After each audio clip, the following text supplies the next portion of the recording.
Welcome to the IVM Podcast Network.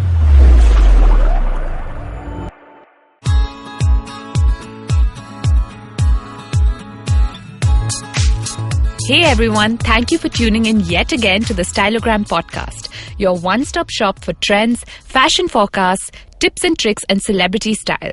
Here we have Ritika Bharwani, who makes the most cutting-edge Western wear for women that at least I've ever come across. Let's talk to her and find out how she keeps herself ticking at work.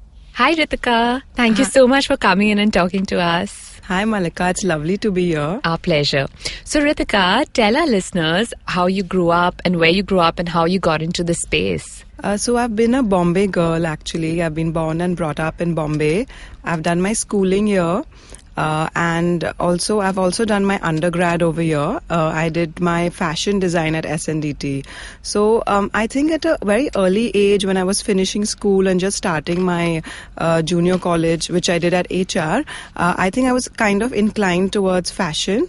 So I started exploring that a bit. I did a little bit of, drawing classes, and, I used to travel a lot with my parents. So I used to go into stores, in the international designers like Gucci and even Valentino and Prada. I have very early memories of, seeing their clothes and the kind of, work that they did. So I think I got inclined at a very early age. And right after my, I would say after the 10th grade, when I was about 15, 16, I started applying already for my fashion design. So I applied at NIFT, I applied at SNDT, and a few other colleges. And after my 12th, I, went in for my undergrad in fashion. So I think I was always interested. Yeah. So, and then I just, pursued that. But what year was this? This must have been about at least, I think, 10 years ago? Yeah, more than that, actually. I finished my 10th standard in 2002. Yeah. So, yeah. So, I know your stuff is very modern and it's, great quality. Do you feel that was difficult for the Indian customer to understand back then?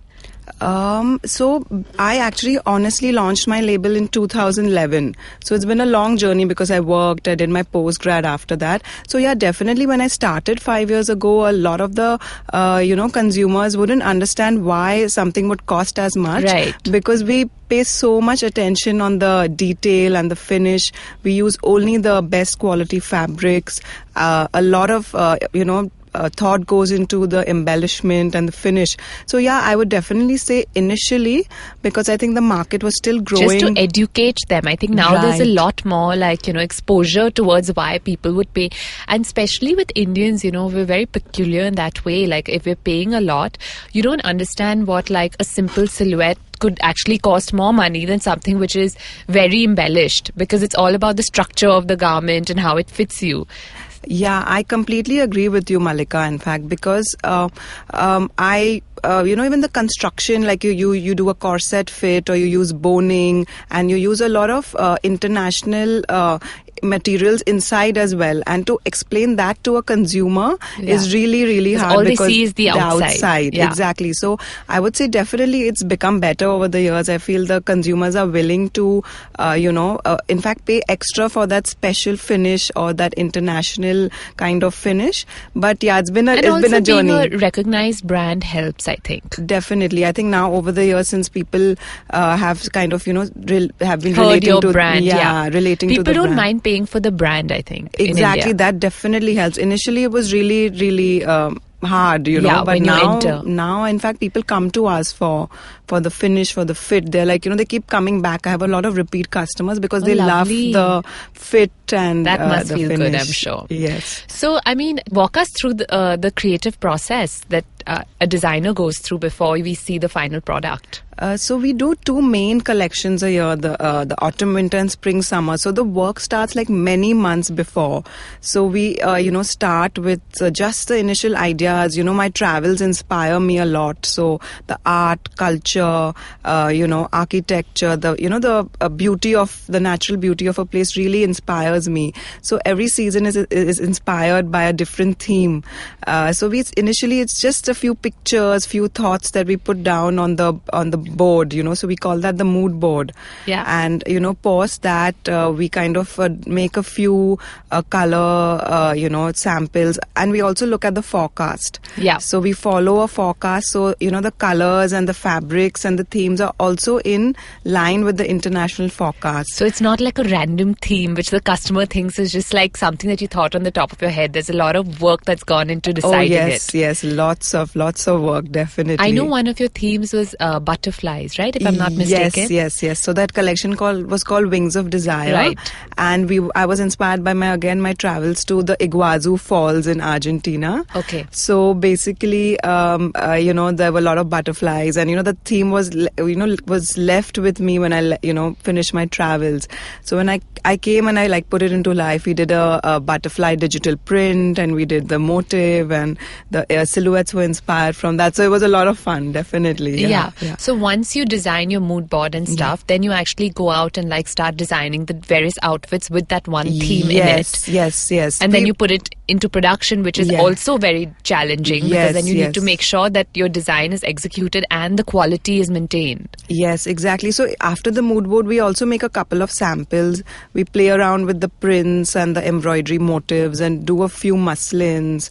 Work around with it's like a small, I would say, capsule muslin sample kind of collection. So we do that, and then post that we kind of make about 20 to 30 sketches or even more, and then each collection would have about 25 to 30 styles.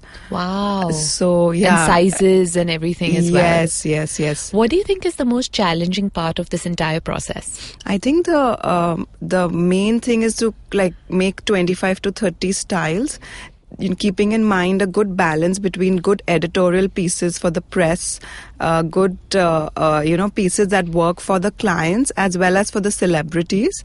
So we make a collection which kind of appeals to everyone. Some of the clients are obviously ready to experiment, so we know this piece would be a hit with the press as well as the client. Oh, so you need a mix of that. A mix of that as well. So I think that is the most challenging part, to get the right mix of silhouettes in a collection. The creative stuff and the practical stuff, I guess, the balance between exactly, that. Yes. And I've always wondered, because when we go for these runway shows, some of the clothes are quite crazy, but obviously, like you said, they get a lot of press, and that's what the showstopper would be wearing. So what happens with those clothes? Because I don't think that is what is in the stores. I think they mostly, like you said, they're mostly press pieces, or the celebrities would wear it for the red carpet, for the awards. And so what you see on a runway is not necessarily what the customer would see at the store. Yes, mostly actually it would be that the complicated pieces on the runway, they're probably layers or separates. So maybe you would see it as separates in the store, but maybe you wouldn't style it like that on the customer as such. And obviously some grand pieces, I guess, wouldn't be as much in the stores. It would just be more in the designers, I think, studio, on their house, where they keep it as pieces for the press and celebrities. So I think, they do that. Because you're in this Western market space, it's very different from the Indian clothing.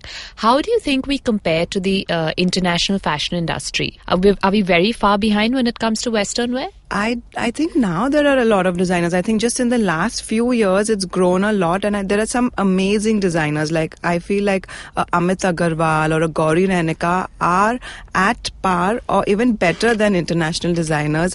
And now you can see a lot of international celebrities wearing them. A Gauri Raneka is all over the red carpet. Fabulous. So I feel we are not that far behind. It's just that maybe we don't have as many designers, but I think in a few years that And I definitely do feel that the Indian customer doesn't mind paying even as much as they'd pay for a lehenga for an Indian gown. Yeah, definitely that perspective has changed, and people are ready to spend that kind of money on a Western outfit as well. And I know that a lot of Bollywood celebrities have worn your outfits as well. And how does that make you feel? It feels amazing, actually. Initially only when we started in the first year, we had a good bunch of celebrities adorning the outfits, and it feels great because it's just a great feeling that someone is wearing your Yeah, outfit I'm at sure. a run at a red carpet. Yeah, so, and it gets photographed and it's everywhere. It's amazing, and it also helps in the sales because Yeah, of I course. think in the Indian Visibility, right? Yes, and the Indian client is very,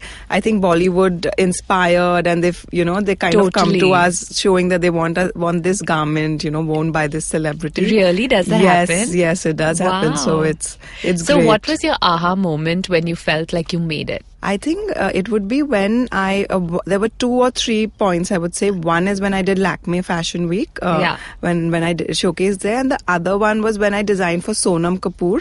You did? Yes, so we customized. We've done a lot after that for Sonam, but the first outfit that I did for her was for an ad, and I think that was the moment I was. I can imagine. Yes, I think that was the moment that I remember. What did you design for her? We did a gown, like a off-shoulder gown for her for one of her ads, and it was very specific to the color of the brand, and Yeah. there was a lot of And it's Sonam Kapoor, so I'm Yes. sure there's a lot Yeah. of to and fro. Yeah, and the highlight was that we got her fit right the first time, and there were no alterations. Oh, how fabulous is that? It was amazing. So definitely that's been one of the highlights. And what's the experience with, runway shows? I know it gets very hectic and crazy over there. Oh yes, Getting all the models ready, designing for them. So walk us through that. So basically, we luckily we have like a nice like a couple of days before we have the fittings. So we do the fittings with the models, and obviously the director, the stylist, and everyone is there. So they kind of help us, make a good. Like we have about 20 outfits, but then we like kind of choose the best few outfits to showcase. So they help. They really help us to edit the collection. And we have a couple of days to like fit it on the model, then post the trial. So Yeah. I think those couple of days those are very hectic because simultaneously the show starts, and we have to have a stall at Fashion Week. So I think just that is very, very stressful. But I think once it starts and you're done with the fittings, I think the next 5 days just go by because there's a lot of fun. You're attending shows, you're at the stall, you're meeting buyers because the buyers come into your stall and Right. see the Has it collection been and fruitful order. to take part in these shows? Yes, definitely. I think I was able to establish a good retail presence. Yeah. After doing. And do you the think show. you would want to take this internationally? Eventually, definitely, but I guess I need to be a little bit more established to take it. So what is the advice that internationally. you would give to like an Indian girl who's, looking at your runway show? Because I feel that not everyone can carry off every outfit, right? So I'm going to throw a few body types to you and you tell me what you think would look best for them at a formal event. So someone who's apple shaped, like someone who has like a bigger stomach. When a customer comes to us with an apple-shaped body, we recommend a style which is not straight. It needs to have a cut at the waist, but just above where the stomach starts. So it's at the natural waist. Yeah. And I would say take something fitted on the top and a little bit flowy or pleated at the bottom. So it kind of covers Camouflages the stomach Yes, area. yes. What if someone has big hips? In that case, I would definitely say we can take a outfit which is straighter, but a little bit flowy at the bottom. Okay, so like a gown, yes, not like a short yes, dress. Yes, and also where the cut is, we would take it at the low waist. So it instead of we would elongate the torso Right. and then do a nice And a little flow at the flowing bottom and stuff. yes, yes. Someone who's tall? Someone who's tall, I would definitely recommend a jumpsuit for them.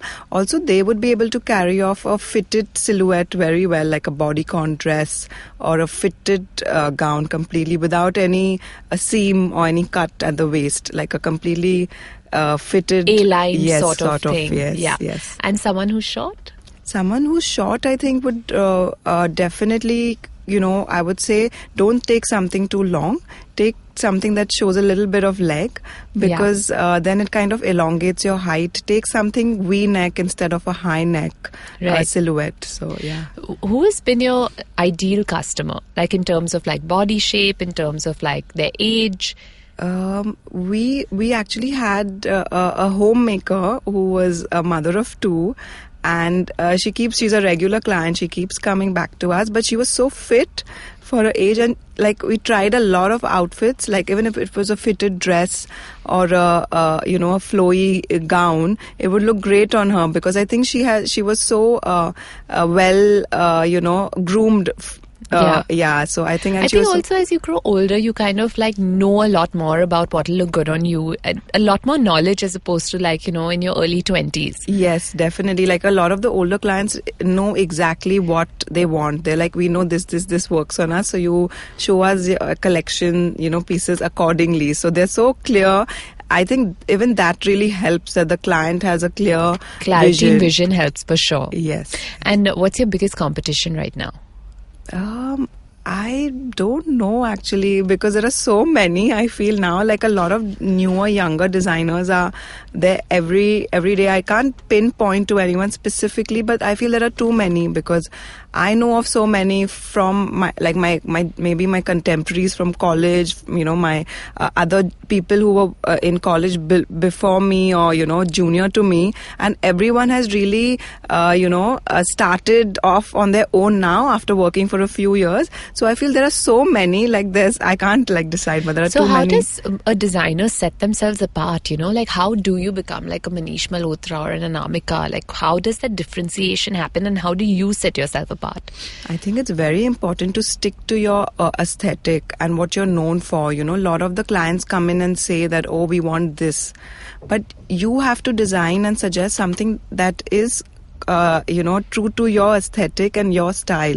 And obviously you can make something which is similar to another designer, but I feel that is something that confuses the customer. One collection would give one message out, and then the other collection is completely different from the first. I think you have to have that kind of same inspiration, aesthetic running through all your collections, and you have to stay true to what you believe in. Yeah. So I think that definitely will set you apart. You can tweak it a bit based on what's at that point trending in the season, but you can't go completely off beat. Yes, like I'm known for elegant, feminine, contemporary silhouettes. So if I just suddenly make a collection which is edgy and completely different and too modern, I don't think the clientele would even relate to what I've made, and it kind of, I wouldn't want my brand to be known, for making different kind of confusing collections. Right. So. And how do you plan to expand?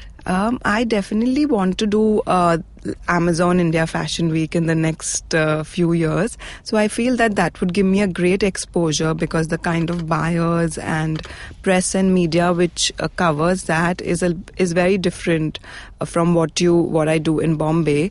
So that is one way that I would definitely want to I would definitely want to take part in that, and eventually start supplying to international stores. Okay. So currently I don't have an international presence as such, except online, because people order through Purnia's pop-up shop. And, right. Yeah.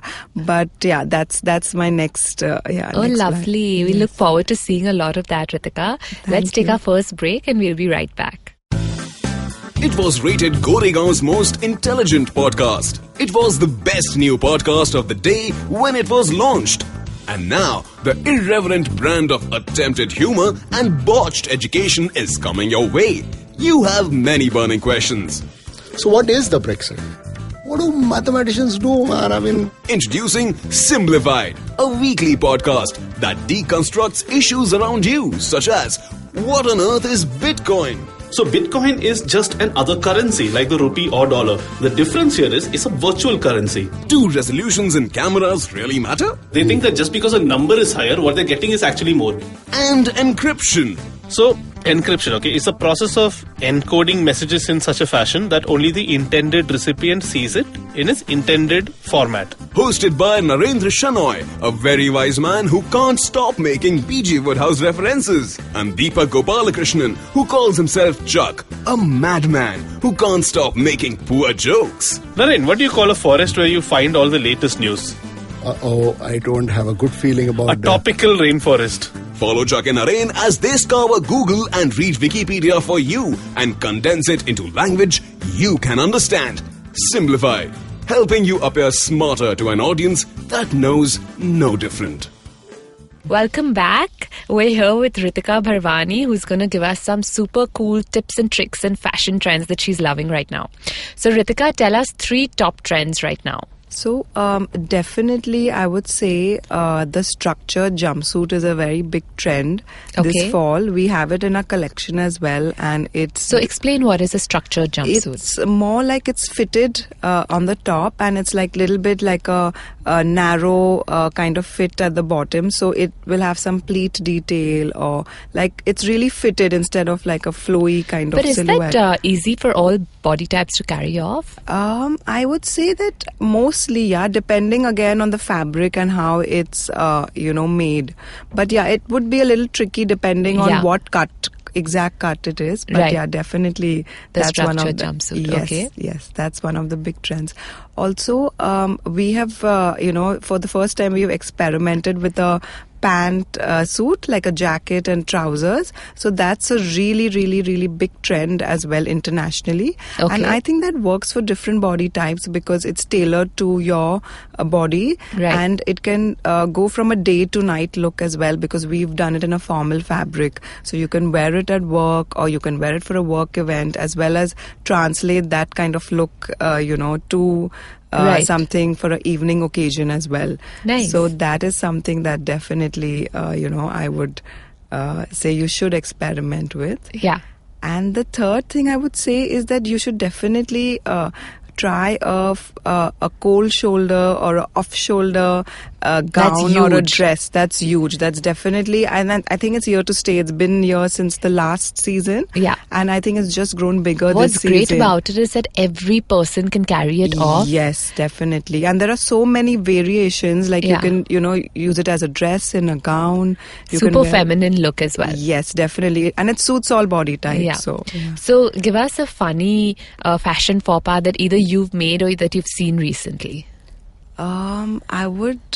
I think I saw someone wearing boots in Bombay, and it was not really cold at all, and they were like really high, like knee-high boots. So I think that looked terrible. So I was In quite this shocked. burning heat to wear these yes, boots looks a yes. little out of whack. Yes.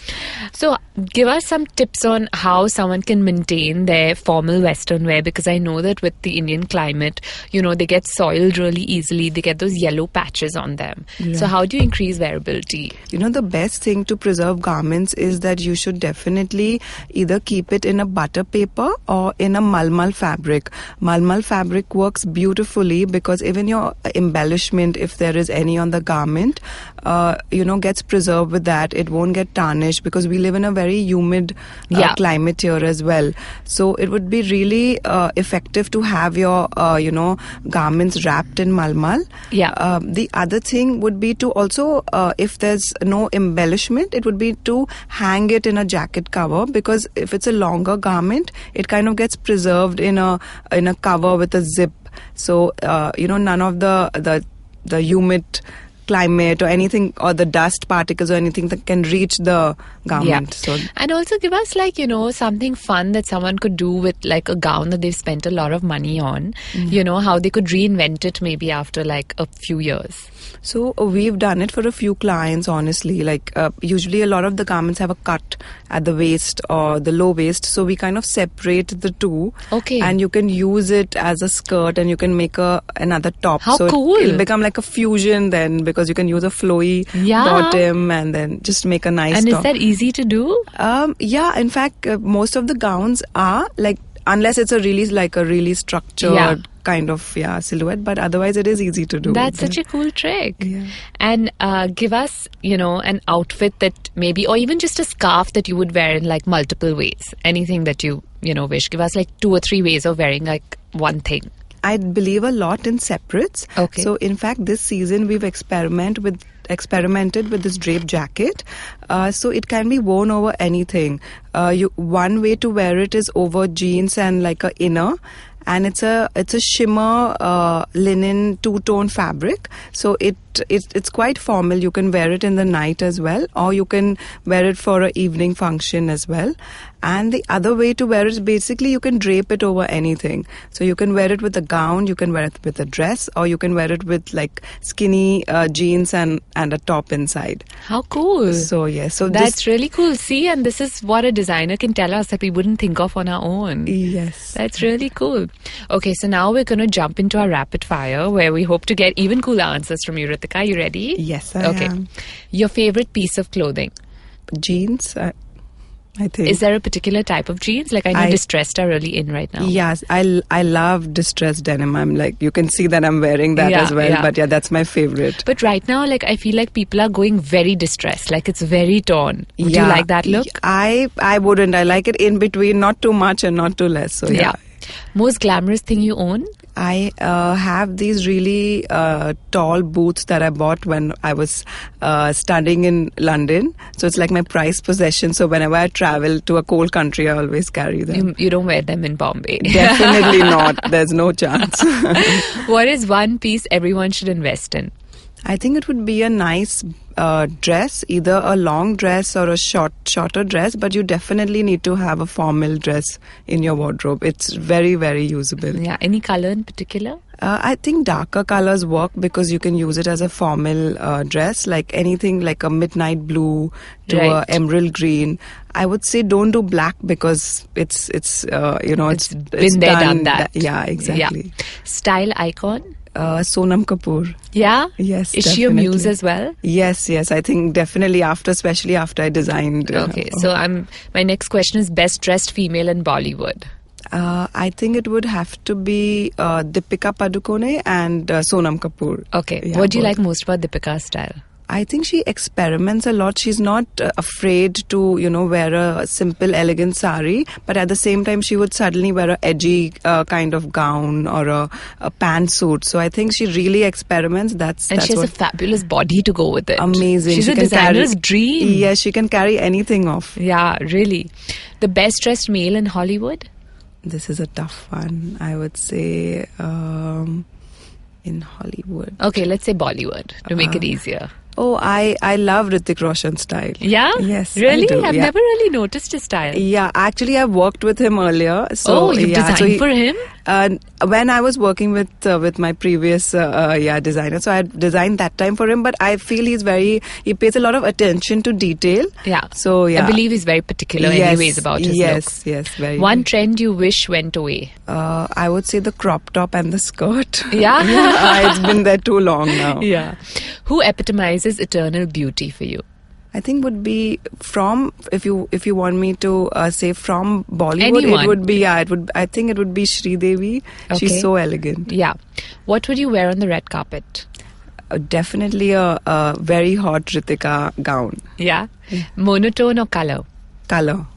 What's the quirkiest thing you own? I would say this really, really colorful printed jacket.